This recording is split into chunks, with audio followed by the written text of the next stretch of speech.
Hello and welcome to the On Farm podcast. It's Anna here with you this week. Today is part 2 of a rerun of the 2 episodes that we recorded with Jim Smith, farmer and comedian. It popped up on my Facebook memories as a recording that we created an unbelievable 4 years ago, right near the beginning of the On Farm podcast. But it's always worth another listen. So grab a cup of tea, put your feet up and enjoy. You want to come home with me? I am patting Floss, probably the most famous dog in Scotland, Jim's beautiful 1-year-old border collie. She's just gorgeous. Oh, I know, she's beautiful. As I say, she's a pet first and foremost. But that is your intention to get her trained up? Yeah, she's very keen. She's mad keen on the sheep. So, yeah, more like my girlfriend's uncle, he trained sheepdogs up in Kinlochbervie. And I thought about putting her out, but it's a bit like sending her to boot camp, you know. Yeah, she might come back like a Vietnam veteran, you know, no fun, you know, just scarred for life. But very good at the sheep. If she doesn't make it a sheepdog, I'm sure she could play for Scotland. There should be a Scotland Dogs football team. It's great first touch there. So where are we off to now then? We'll just go up the hill. The yows had just been getting turnips. I get turnips from Stuart's at Toft Hill. Normally they're into cobs by now. But with it being that bloody wet, it's been awful, yeah. It would just be a waste of time giving them cobs unless you could find a really dry bit of ground. So, do you want me to get the gate? No, sure? it's a burach here, don't you worry.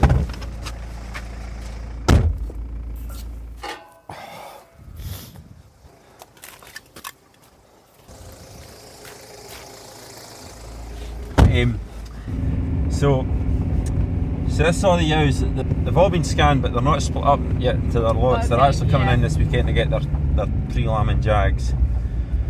And they're looking far better today, because even sheep are wet. Especially anything that's a bit thinner, and the longer wool, they just look miserable. Yeah, they just start to look a bit dejected, but don't they? at least up here in this farm, there's a lot of trees surround the farm. Oh, it's stunning. So, the views are just amazing. So that's... Well, yeah, almost 360 degrees. So you're looking south to Perth, and there's the Tay down there. Yeah. That's beautiful flat land down there. A lot of carrots and tatty. A lot of carrots growing down there. The basic end of Sidlaws is pretty much for your scene. Okay, yes. Yeah. And then you're seen away up. That's basically the start of the Grampian Hills, so you're away up. You're only like 30 miles from Glen Shee here. Gosh, yeah. For the ski. Yeah. So, you know. So you've done any Munro bagging in your time? No, I'm actually wanting to start that up, because now I'm 41, and because we've been to Braemar the last few years, and it's just beautiful. And yeah, I was wanting to. I feel there's a lot of Scotland I'd like to see. So so much, yeah. Not so much maybe Munro bagging, but there's some lovely walks. I want to walk. You can walk from Braemar to Aviemore up. It's called the Larry Grew, and good. How many miles would that be then? I think it's like 26 miles or so. Oh, right, so you could do it in a day, but there's some bothies you can stay in. So you're going to have to get one of these backpacks for the baby, aren't you? Yeah, there's a Tysers in Perth. Oh yes, there we go. That'll get you sorted. God, aye. You know, never gig to get all the gear out of there. But yeah, funny you said that. I am actually would like to do a bit more walking. It's funny because I'm the same age as you, and as soon as I hit 40, it was like I had to read more books and do more significant stuff. And I don't think I'm ever going to bag all the Munros, but if I could do 30 or 40 in my life, I'd be happy. And so I'm no good at 10 a year. That's only one a month. Yeah. But then some of them are quite challenging to do in the winter, because you need enough daylight hours to get all the way up. And there's some you can do. You can nick 3 or 4 in a day, like apparently. Once you're up that height, you know. Yes. Well, you want to get out. It's maybe a bit windy. Yeah. Tell us a bit about the breeding of these sheep, maybe, if you don't mind. Yes. And then they're all kind of white-faced sheep. We used to traditionally buy Cheviot yows from Laird. Sometimes still do. They would be crossed with Texels, and then we started a few years ago putting a blue-faced Leicester up to them to get a Cheviot mule, just to get a more prolific mule, and then putting them back to the Texels. I used to run some Suffolk tups as well, because Dad, I like the Suffolk, and it's a good, you get a good weighty lamb, but then traditionally don't really keep Suffolk sheep for breeding, it's usually more white-faced sheep. So I kind of binned that. I only got one Suffolk. It's mainly all Texels now, and then we keep the best ewe lambs back for breeding. And do you like the sheep over the cattle, or you kind of? A bit of both. I like the sheep. The fact that if I didn't have cattle, you could just about sell your tractor and things and just have a quad bike and I like the sheep that you could basically get away with just having a dog and a stick to an extent, but they're a bloody nightmare too. I mean, especially there's a lot of stress on them this time of year, and there's the odd casualty, or there's always the odd one with a bad foot. And I've got a foot bath now. That's made a big difference, but. The other reason I like the sheep just now because the trade's flying. Luckily I've kept back some lambs, so I've got finishing lambs in the shed there behind Mum's house where you park the car. I know, it made me laugh because we recorded an episode at the NFU Scotland AGM a couple of weeks ago, and it's that old kind of adage, farmers are never happy. So we spoke to this farmer. Why are you so grumpy? Because I'm grumpy because the sheep price is so high just now. I was like, well, why are you grumpy? It's because I already sold mine. Yeah. Although there always seems to be, no matter how good you think you've got your lambs, there's always somebody comes in and gets a higher price. You think, what's he doing? But always a way, but I enjoy. I would actually love to be more arable. As I say, I got my neighbour in to cut my bar last year, but I'm gonna buy a combine because last year, just with the wet weather, he was struggling to get his own cut, and then by the time he got to mine, some of it was buggered. You don't always want to have to rely on that. And any accountant would say, oh no, you can't justify having your own combine, but I'm only needing an old 10-foot or something that can work for 3 or 4 days. And folk will laugh at this, they'll think I'm daft, but I really I enjoy it. I enjoy physically driving a combine, or I'm no more happier when I'm sitting on a plough on the tractor. I would love, as much as I love here in the stock, I would love to have 500 acres of that land down there. Calming ringtone. It's so annoying. I can I'll leave a voicemail if it's that desperate. And I suppose also that is a good opportunity for your mind to churn over when you're driving a plough for several hours and do the diversification job at the same time and get some of that material. Yeah, totally. You'll see me stopping now and again to stop and write a joke. Yeah. Is that harder then when you're feeding cattle and stuff, because you're kind of busier, so your brain's kind of on the job rather than necessarily thinking about jokes? Feeding cattle, you can kind of do with you can shut all your brain off a wee bit, so that's when I tend to wonder. Like, so when I'm ploughing, I'm enjoying it that much because I get Spotify on, I get all my tunes and pretend I'm a teenager again. I just tend to just switch off from everything. So in fact, we need music. We'll get a radio in the lambing shed, and after my dad died, I got a radio for the shed just to have some like Ken Bruce or somebody on, just to have a bit of noise, banter. Because it can be quite quiet at times. And you're also, I think, really supportive of RSABI as a farm charity as well. Yes, because farming, I guess, you're out and about meeting a lot of people because of your other job, but farming is a pretty lonely occupation if it's your only occupation. Yeah. Do you think you would suffer from that if you weren't out and about doing other things? I don't know. No, I would maybe. No, actually, to be honest, I quite like my own company. Don't tell Morag that, but I do. I'm quite happy on my own at times. See, it suits some farmers quite well, but folk are just different, and folk like going to the market. I mean, you'll see folk go to the market once a week, even if they're not buying or selling, they need to get out. I think that's why farm sales are so popular, because there are not so many of them now.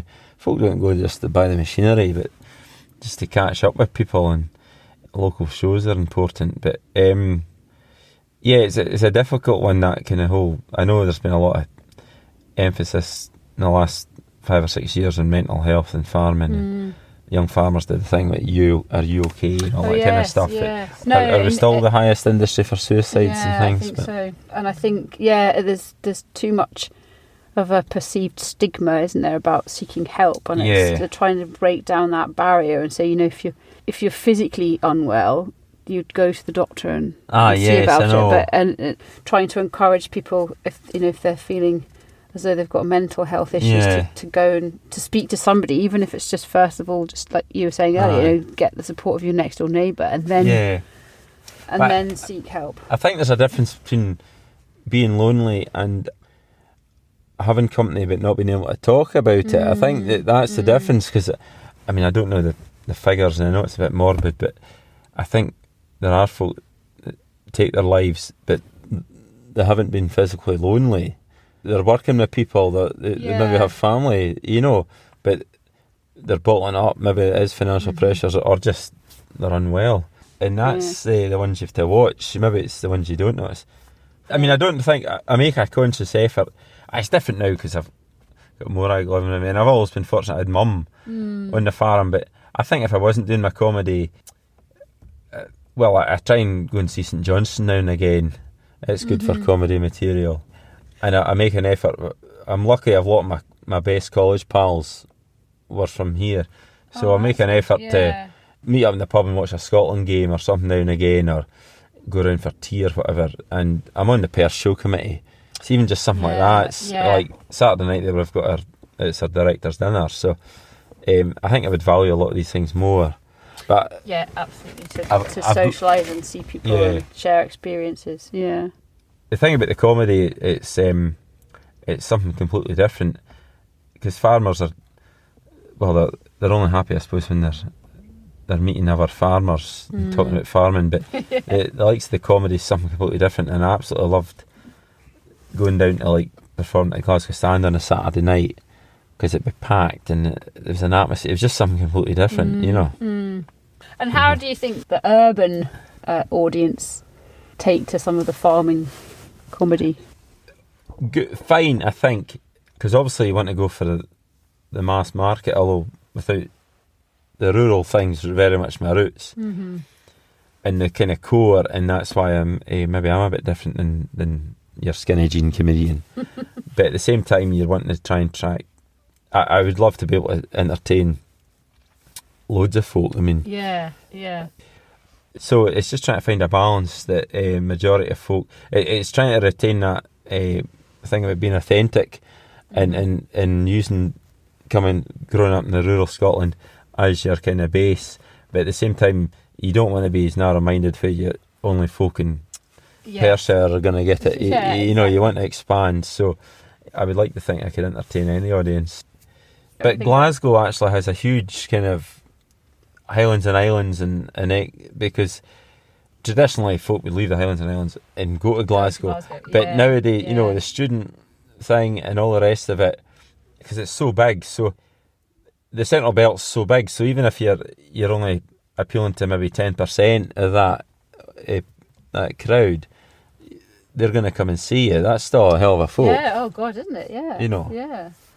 So what do you think? Obviously, life will change a wee bit in July when you become a dad. Yeah. But even kind of taking that into account, what do you think your kind of long-term comedy ambitions are? We're hopefully going to get a pilot episode of The Farm. That's the thing on iPlayer. I heard a rumour about that. Yes. So we're just waiting on the BBC giving us the go-ahead. Chris Forbes, who I write it with, we've kind of got a kind of rough pilot script there ready to go if we get the go-ahead.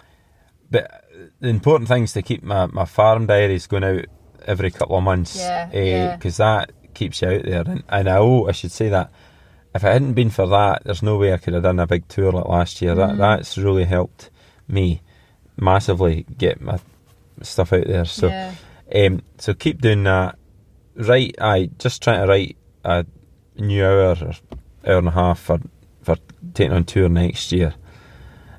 Do a big tour of Scotland next year, I think, and just keep, I'm very fortunate. I'm breaking the news. There's 2-3 other things coming through, so this whole thing might just be a bit of a fad now, or a fashion. So 5 years down the line, everyone might want a change, or I might be wanting a change, so I don't know. Who knows? Yeah, it's hard to predict, let's just have a kick at the ball now and see where we can take it. And if not, I'm not worried, because I don't think I want to be in my mid-50s trying to break through. I'm I'm only 41 just now. I'll know it'll be different once Babby comes along, but it's no different than trying to look after suttler cows and 400 sheep. Exactly. Need fed every day. Yeah. And as long as I can just try to write new material and have an appetite and a desire to do it, I'll keep doing it. But the farm will always be behind me. Yeah, exactly. And I guess with the comedy, if there ever gets a point where you think, oh, do you know what, I'm not really enjoying this anymore, then you can just pull the plug. It's all in your control, isn't it? Yes, aye, totally. Yeah.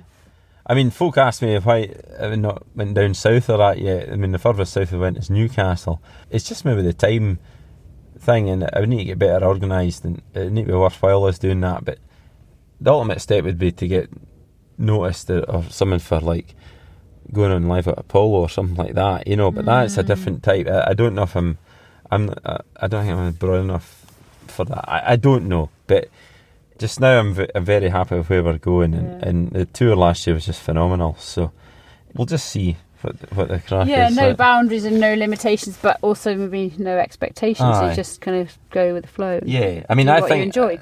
If I was just to focus solely on my comedy, I think I'd get quite down. Well, not down, but I think it would scunner me.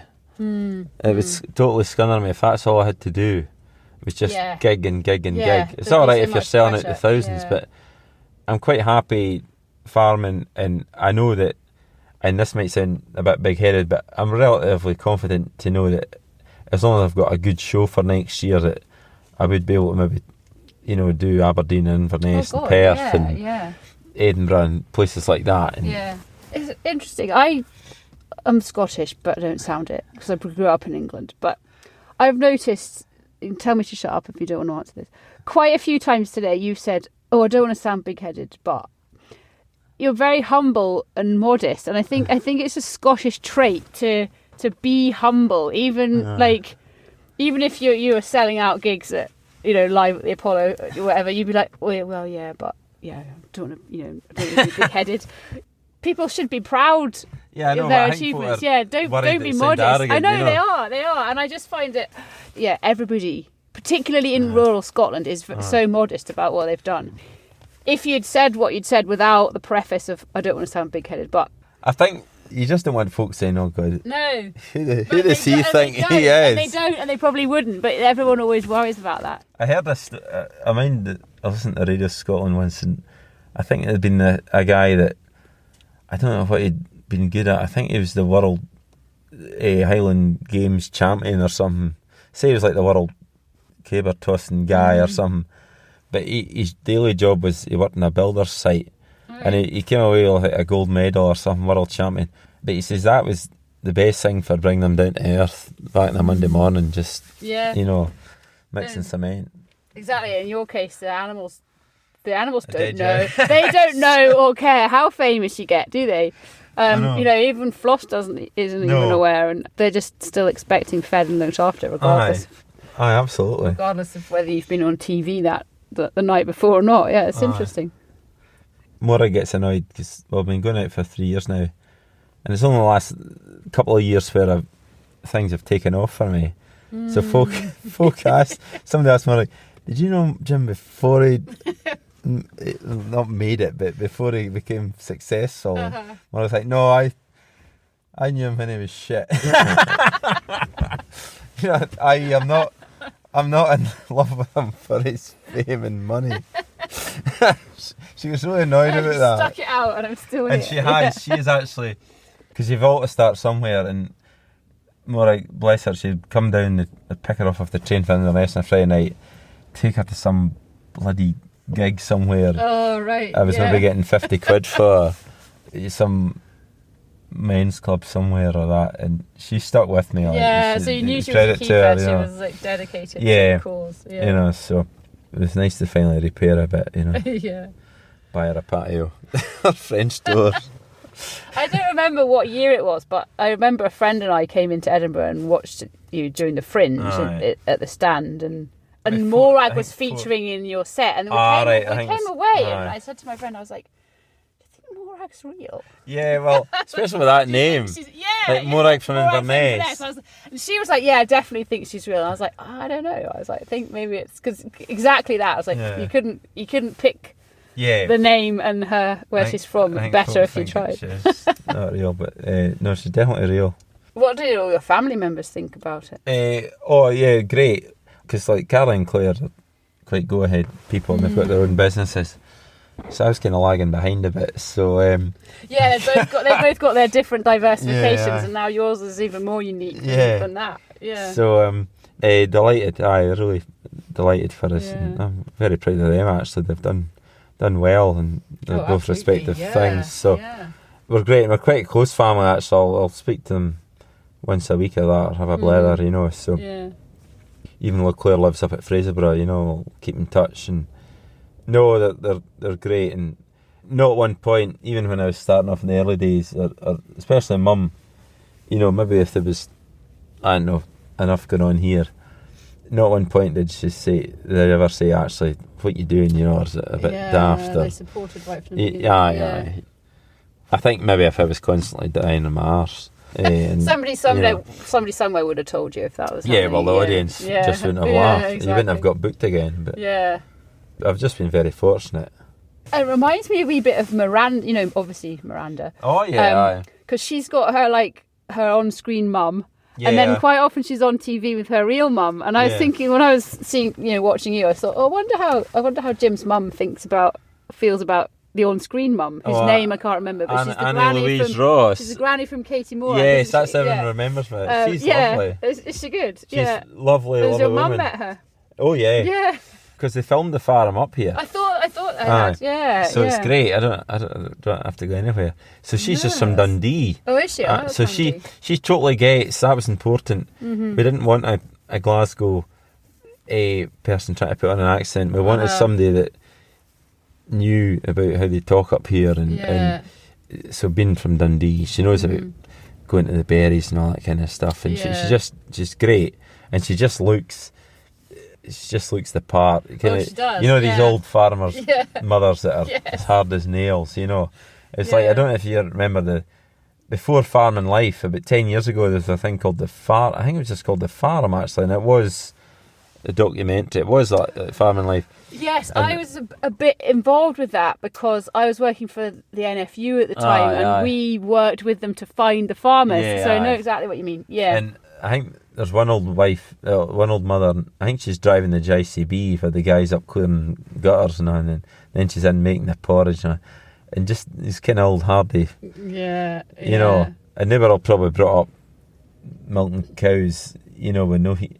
Houses with no central heating. Oh gosh, hard. They would have had a hard life. Yeah. I mean, we don't know how lucky we've got it. I know we moan about farming, but like my granddad's generation, we'd come out in the morning like this and cut neeps. You know, cut neeps for cattle and things like that, and physically bending down in cold weather and chucking them into, you know. And no quad bike to go around and check stock. You know, I mean, I know there was always plenty, you know, labour was cheap and all the rest of it, but God, it was a pretty tough shift, I think, you know. Yeah. I mean, even things like stooking corn, you know, go out in the blazing sunshine and it'd be alright if you were on the reaper, you know, behind the horse. That's the fun job. But then you've got the folk having to stook the sheaves and the stalks, the scratch you, torn to shreds. And then what happens if it pisses with rain or the technology is funny because I always when they first brought out the first combine harvesters, they must have thought it was amazing. You know, this machine that can cut and thresh. Some of the early combine harvesters, they didn't have a grain tank on it to fill in a bogie. It was a bagger unit. They would fill these like 200 weight sacks of wheat on the combine and then just drop it off on the field. So then another guy had to come along and lift it off the ground, and all before the rain came. Yes. You know, like what? You know, it's just like we're bloody lucky. You know. In so many ways. Yeah. And even just like even just take Twitter as an example. People are farmers are sharing so much knowledge and information and stats and support, even just through that one example of a social media platform. So if you add all them together, people are so lucky in terms of what they can learn and share with each other just through technology. Yeah. And that's, even before you've got, the GPS on the tractor and this, that and the other and all your, your nitrogen. Definitely. It's funny what you're saying about Twitter, because I follow a lot of farmers on Twitter and some of them are brilliant and good at fighting their corner and sharing the technical information too, but you can get sucked into it too, and I try and put a funny tweet out now and again. But if you're to sit and scroll, I can see how folk get bogged down and so embroiled in it. Yeah. It's that kind of like sticks and stones thing. Yeah. And you don't take it, folk get, and you see these threads, the debate threads, like I just stay away from all that. And, And it's the same with the Instagram generation, isn't it? Like, people are portraying these perfect lives that have, because it's taken them a week to set up one photo to make everything look like it's ideal. But today, it genuinely is sunny and blue skies. It's the first day. I think Sunday was a good day. It's the first day the sheep have just been sitting, lying content. Happy, and that must be a good feeling for you. Yeah. So they're looking quite well, actually.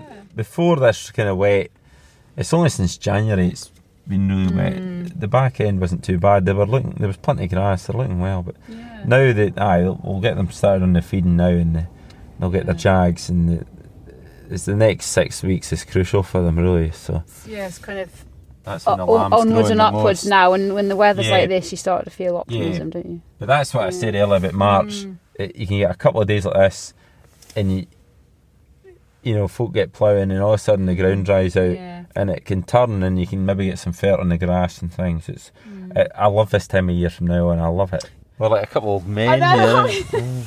I'm sure you'll be enjoying this episode because Jim's a really fascinating and interesting guy. But please also go back and have a listen to some of our previous episodes. We've got an interview with Doddy Weir. Jim Smith actually is a passionate supporter of RET, the Royal Highland Education Trust, and they were the subject of our very first podcast. So you go right back to episode 1, you can learn about how they're educating children throughout Scotland about food, farming and the countryside. And we've also got episodes with SAOS and the National Farmers Union Scotland and a host of others. So go back and listen to our previous episodes. Well, I really appreciate your time, Jim. Oh, no worries. Thank you. I think people are going to hear the real story behind. Hi. You're just so lovely, aren't you? You're just so lovely. Yes, you are. Floss has already been... I mean, she's only we've only had a year, actually. And she's been in 2 episodes of The Farm and I Player. And she had a cameo role in the Blairgowrie pantomime. Oh, amazing. She's the most famous dog in Scotland. Yeah. She knows it, She might be getting a big... If you're not, she might be getting a big head. Oh, she's just a darling. Everybody knows me. Look at me. Oh, yeah. She does have, in the nicest possible way, she does have a bit of a diva. Yeah. A diva look, doesn't she? Because we've been trying for a dog for years now, Thank you again for listening to this episode of the On Farm Podcast. It's been great to have you with us, as always. We're on Twitter if you want to get in touch. That's at @on_farmuk. Also, the first half of our chat with Jim Smith was last week, so do go back and listen to that if you haven't already. And thanks again for joining us.